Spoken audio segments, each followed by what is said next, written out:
Let us begin this journey, brothers and sisters, with an open heart, ready to let ourselves be guided by the light of a young saint, a beacon of hope in a world often shrouded in shadow. His name, Carlo Acutis, resonates today with particular force, an invitation to rediscover the beauty of faith, the importance of charity and the power of divine love that is manifested in every aspect of our lives.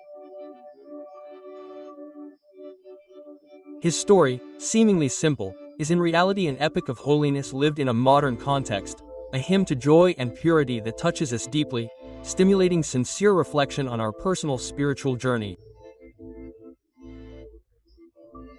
Carlo, born and raised in an age dominated by technology, has shown that faith is not incompatible with progress. Indeed, it can be amplified and spread through the tools that the modern world offers us. He understood that the web, often seen as a place of distraction and perdition, can be transformed into a powerful tool for evangelization, a means to share the beauty of truth and grace with the entire world. His short but intense life was a continuous journey towards God, a steady ascent towards holiness, lived with enthusiasm and dedication. But why talk about Carlo Acutis today? Because his story is so relevant to us, to our times. We live in an era of uncertainty, of complex challenges in which Christian values sometimes seem to be questioned, even forgotten. In this context, Carlo's testimony resonates as a message of hope, an invitation to rediscover the beauty of faith, to cultivate a personal relationship with God and to live charity in every moment of our existence. His life reminds us that holiness is possible, that it is within everyone's reach, regardless of age, social background, or life circumstances. His example invites us to reflect on how we live our faith, how we bear witness to it in our daily lives, and how we use the talents that God has given us for the common good. It urges us to ask ourselves how we can be instruments of peace and love in a world often marked by divisions and conflicts. Urges us to consider the role of technology in our spiritual life, to understand how we can use it to draw closer to God and to spread His message of love and mercy. His journey will show us how suffering, illness, and death can be transformed into opportunities for spiritual growth in moments of profound union with Christ. He will take us on an inner journey, an exploration of the depths of our soul, in search of the truth and grace that God offers us at every moment of our lives. Continuing our journey, let us now focus on a crucial aspect of Carlo Acutis' life: his extraordinary ability to live the joy of faith in everyday life. He was not an isolated saint, locked away in a convent, but a young man like many others, immersed in everyday life with his friends, his studies, and his passions. And yet, in this seemingly ordinary context, Carlo managed to make the light of Christ shine in an extraordinary way. A key element was his deep devotion to the Eucharist, which he called the highway to heaven. For Carlo, the Mass was not a simple ritual, but a real encounter with Jesus, a moment of grace and transformation. He attended Holy Mass daily and dedicated time to prayer and meditation before and after the celebration. This constant search for Christ in the Eucharist nourished his faith and enabled him to face life's challenges with courage and serenity.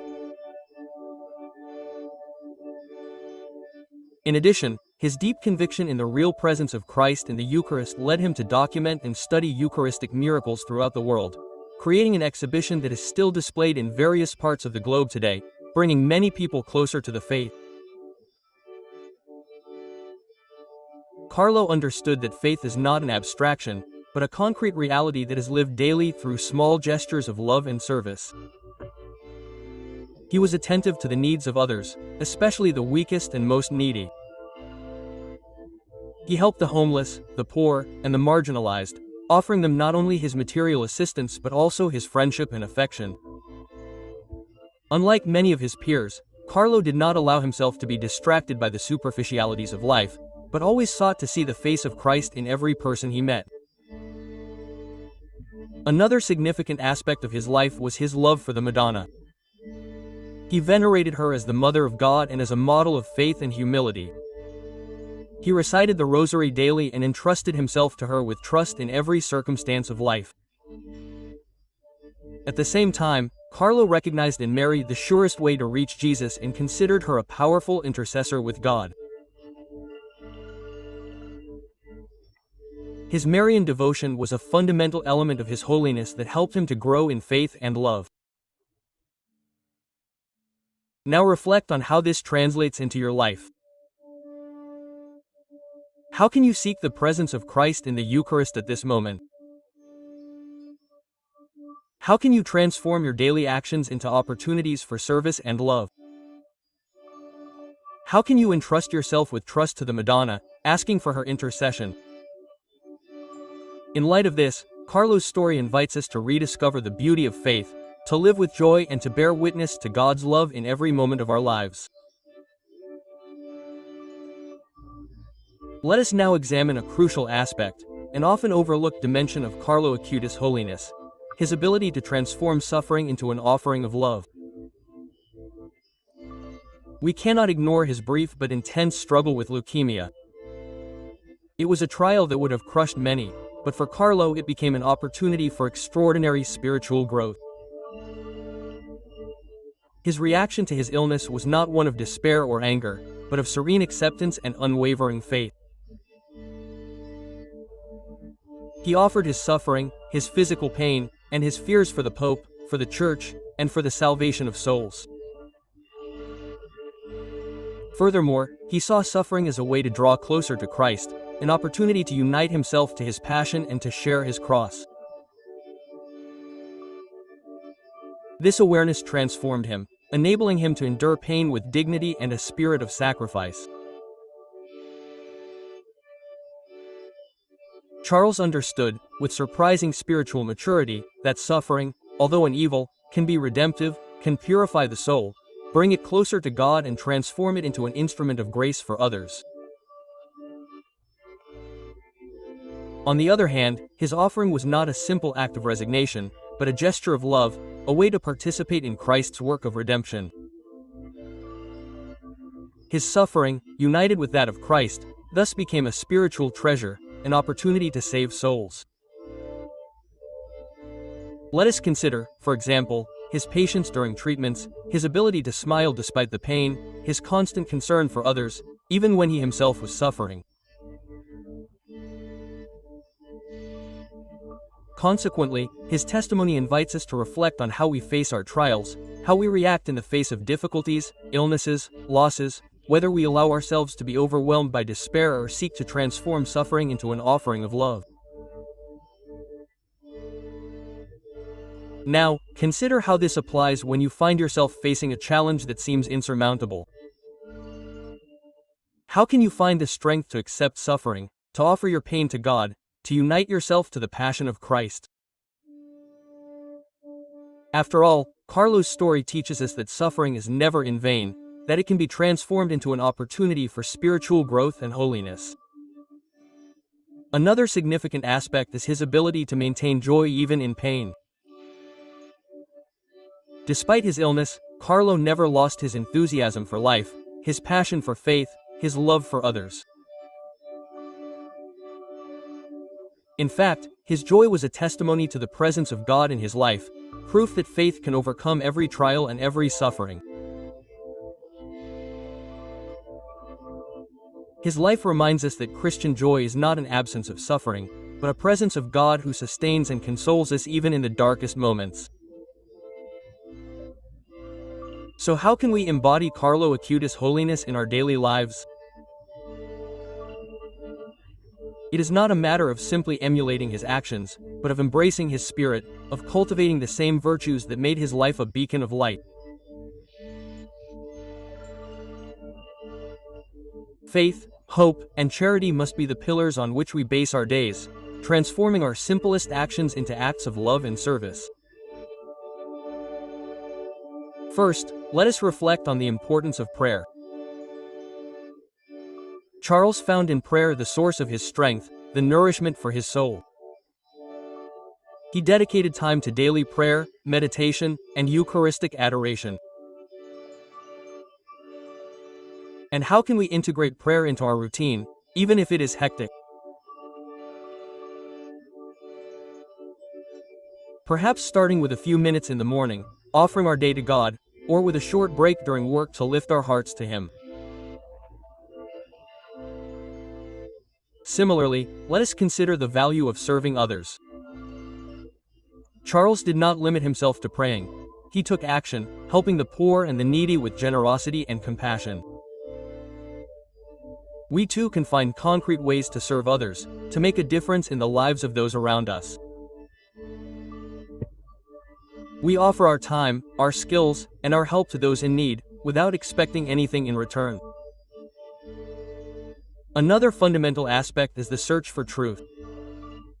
Charles was a passionate scholar, curious to know and deepen his faith.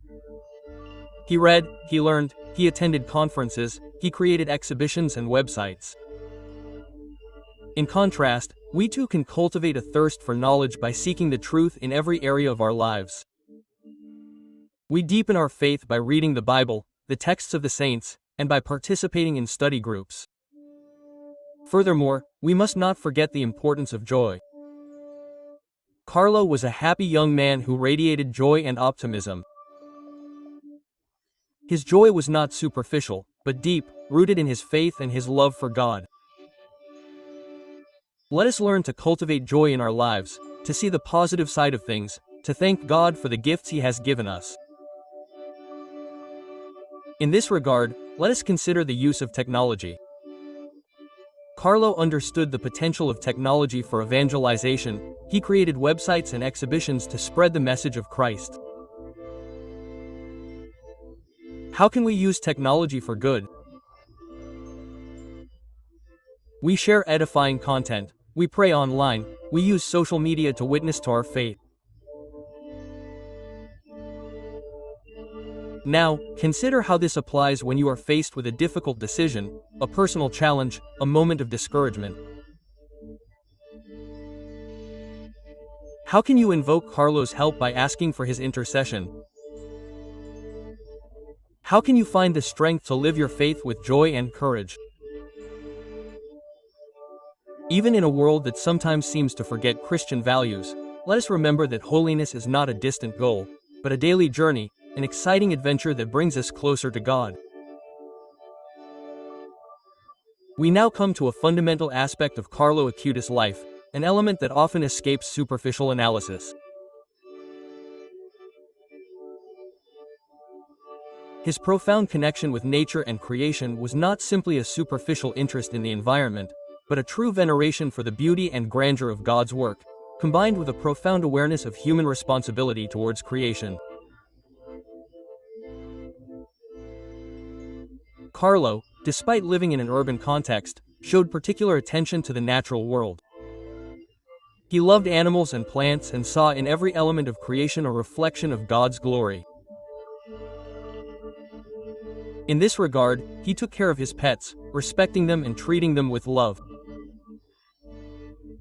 He spent time outdoors, admiring the beauty of the landscapes and understanding the preciousness of the environment that surrounds us. Another crucial element is his conviction that nature is not a simple object to be exploited, but a precious gift to be preserved. He saw nature as an open book that revealed the wisdom and power of the Creator. Consequently, Carlo was committed to protecting the environment, avoiding waste, promoting separate waste collection and raising awareness among others about the importance of sustainability.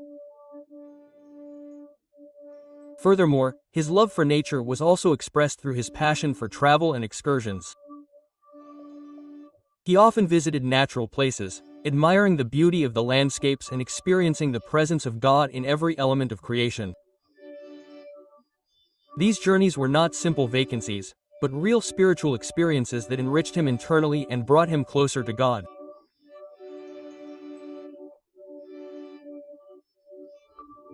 In light of this, Carlo's story invites us to rediscover the value of nature, to consider the world around us as a precious gift to be preserved.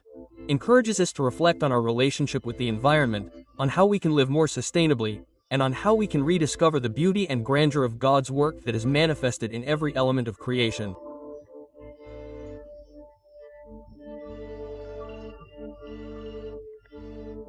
Furthermore, Charles teaches us that holiness is not incompatible with caring for creation. Indeed, veneration for nature can be a way to draw closer to God, to understand His greatness, and to live our faith more fully. His life reminds us that we are called to be stewards of creation, to protect the environment, and to respect the beauty and dignity of every living thing. Now, consider how this applies when you find yourself in contact with nature in a park, in a forest, or simply in your garden.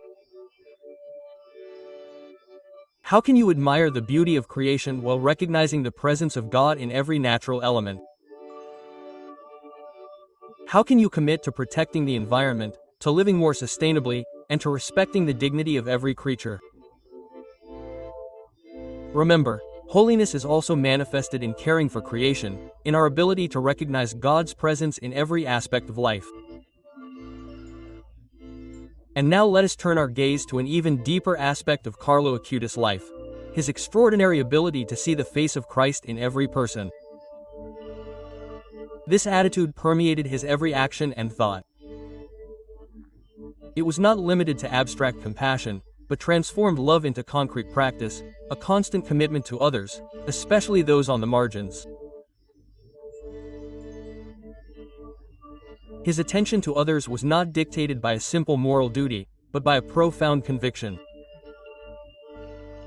In every person, even the most humble or suffering, the image of God shines forth. For Carlo, every encounter became an opportunity to serve Christ, to offer his love and friendship. Furthermore, he did not limit himself to occasional acts of charity, but lived charity as a constant in his existence, a way of being that manifested itself at every moment. Let us take, for example, his ability to listen to others, to dedicate time and attention to them, to share their joys and sorrows. Unlike many, he was not distracted by superficialities, but focused on others, trying to understand their difficulties and offer his support. His presence was a comfort, an encouragement, a testimony of God's love that is manifested through others. At the same time, Charles had a particular predilection for the poor and the marginalized. He considered them brothers and sisters, worthy of respect and love. He did not limit himself to offering them material help, but welcomed them with affection, listened to them and made them feel part of his life. His charity was an example of how faith translates into concrete actions, into a constant commitment to others. Another significant aspect is his ability to forgive. He did not hold grudges, but always sought to understand others, to overcome misunderstandings and to restore harmony. Forgiveness was a precious gift to him, a way to imitate God's unconditional love. Consequently, his life was a testimony to how love can conquer hatred, how forgiveness can heal wounds. Now, consider how this applies when you find yourself faced with conflict, injustice, or difficulty in interpersonal relationships, how you can see the face of Christ in the other person, even in the one who has hurt you. How can you offer your forgiveness and seek to restore peace? Remember, charity is the heart of faith. It is love that translates into concrete actions. It is how we bear witness to God's love in the world. So, brothers and sisters, as we approach the culmination of this reflection, let us feel the breath of Carlo Acutis, a gentle breeze that caresses the soul, whispering promises of light and hope.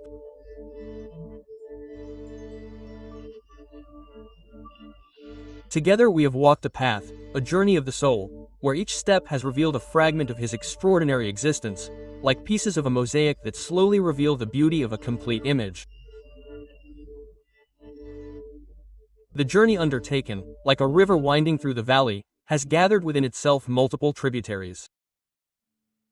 We have contemplated his joy, a crystalline spring that gushes ceaselessly from the rock of faith. We have scrutinized his ability to transform pain, an alchemist who transmutes the lead of suffering into the gold of redemption. We have considered his gaze turned towards nature, a lover of creation who saw in every flower, in every star, the divine signature. And then we have perceived his unceasing dedication to others, a beacon that illuminates the darkness, an embrace that welcomes humanity, an echo that resonates in hearts. It is as if in this exploration we have witnessed the growth of a magnificent tree. Roots firmly anchored in faith have nourished the trunk of charity, from which flourishing branches of hope have spread, offering shelter and comfort to all who have approached. Reflecting on this journey so far, one image emerges with ever greater clarity. It is that of a young man who has been able to embody holiness in an authentic and modern way, demonstrating that faith is not an abstraction, but a concrete reality that is lived and manifested in every moment of life. Like an artist who shapes clay, Carlo has shaped his existence, transforming challenges into opportunities, suffering into gifts, and encounters into occasions of grace. As we approach our destination, we find ourselves on the brink of a transformative experience, ready to grasp the central message that Carlo has left us. A precious legacy that urges us to look at the world with new eyes, to live our faith with greater intensity, and to rediscover the beauty of holiness in everyday life.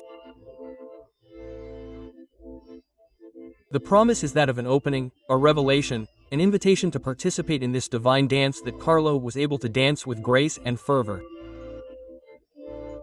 And so we arrive at the culmination of our spiritual journey.